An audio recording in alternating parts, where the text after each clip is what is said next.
Good morning, children. Today we'll be talking about a new chapter number 3, History, class 6th, Earliest Cities. Before starting the chapter, I would like to discuss that how people grew. In earlier chapters about early men, we discussed that people used to gather fruits, and they used to hunt animals to survive. They used to be nomads. They were not staying at one place.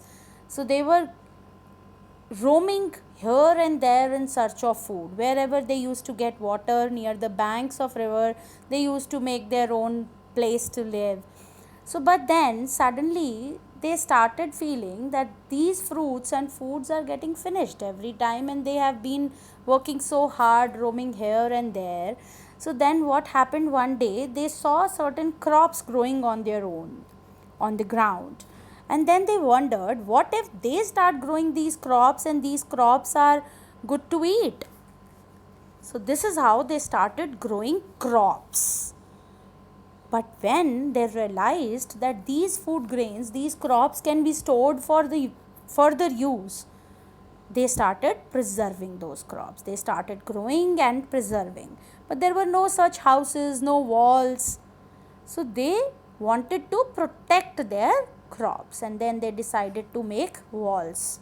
They started making walls. Now who will make those walls?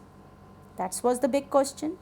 So few people were selected out of the group, that these people will be responsible to make walls.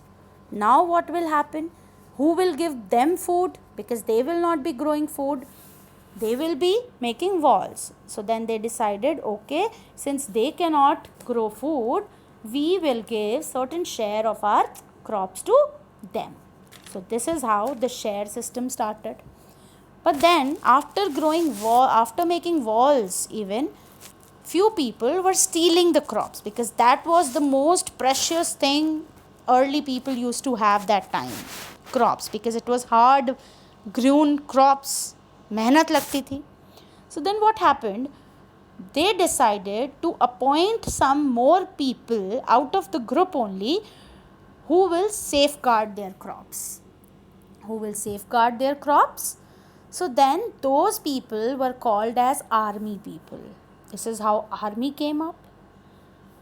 Then there were few people were chosen who were keeping the record of the share, that how much has been given to the army people and how much is given to the people who are building houses and walls and doors. So they were called as munshis, right? Accountants. Then they realized there are so many people working with different kind of work. So there has to be some leader. There has to be a leader also. And then they made the leader. And this is how the system started growing. There were leaders, there were army people, there were masons, there were carpenters, there were farmers. And when the leaders were getting the taxes, and if the people were not following the rules, the leaders were enforcing, like today's scenario, leaders were enforcing the rule, leaders were punishing, and the farmers thought that this is right. Leaders have the power to rule on us. This is how the kingdoms came. So then people started living in a civilized way. People started living in groups. They started making houses. They started making washrooms. They started growing crops. They started involving themselves in other works. So now we'll move on to Harappan civilization. This is one of the civilizations, like how people became civilized and how they started living. So if we talk about Harappan civilization or Indus Valley civilization, in this chapter you can see the flow chart. We will be studying about the story of Harappan civilization, what all are the specialities in those civilizations. Then we'll talk about the houses the drainage and streets of those civilization, then life of the people in the civilization, what all crafts and raw materials they were using. We'll be talking about different towns in Gujarat. Then we'll be talking about how the cities got abolished. So this is how we will be moving ahead with the chapter. If I tell you the story of Harappan civilization, children, 150 years ago, in 1853, when the British people were laying the railway line, they found certain old buildings wherein there were thousands of big bricks were there. Thousands of baked bricks were there, and they were amused to see those bricks. They decided to take those bricks, and which helped them in laying the railway lines. But they did not bother about knowing much about those bricks. But then, approximately 80 years ago, when archaeologists researched and found this site, they realized the same bricks were there. And then they got to know about the site. This is the same site which Britishers also found the bricks from.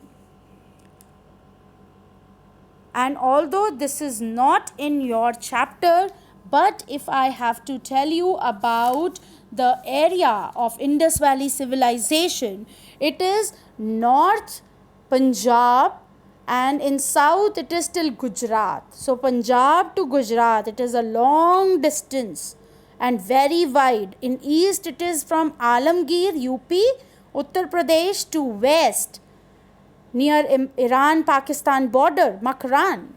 So how huge this civilization was. There were so many sites. So many sites were there. It was Harappa, it was Lothal, it was Mohenjo-daro, which was in Sindh, it was Dholavira, which was in Gujarat, Kalibangan, which was in Rajasthan. So this Indus Valley civilization is huge, very huge. Now if we talk about the specialities of these civilizations, you can see in this flow chart. The cities were divided into two parts. One is eastern and western. Eastern part was although very big. The houses were made, but it was lower side, lower. The common people used to live there. And western part was although small, but little on a higher side, which was called citadel.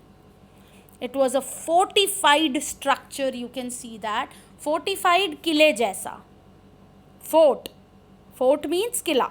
So it was fortified structure wherein all the public buildings were there, workshops were there, granaries were there. Granaries are where the people are storing grains, food. Temples are there. So citadel was very famous. In Mohenjo-daro's citadel, there was a great bath. You can see here in the flow chart, great bath if we talk about. It is a structure, swimming pool like structure, wherein it was considered that during special occasions, the people used to take dip into that. Like we take dip in Ganga, Yamuna. Similarly, people used to take dip in that holy water. And that water was brought from wells. It was considered that the water inside the great bath is holy water. And all the houses were made around those great baths.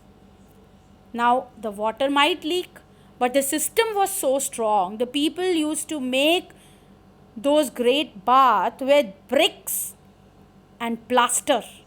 How intelligent. Nobody has got to know that how they were getting this knowledge from. It was a watertight. They used natural tar to make that great bath so that no water will seep in.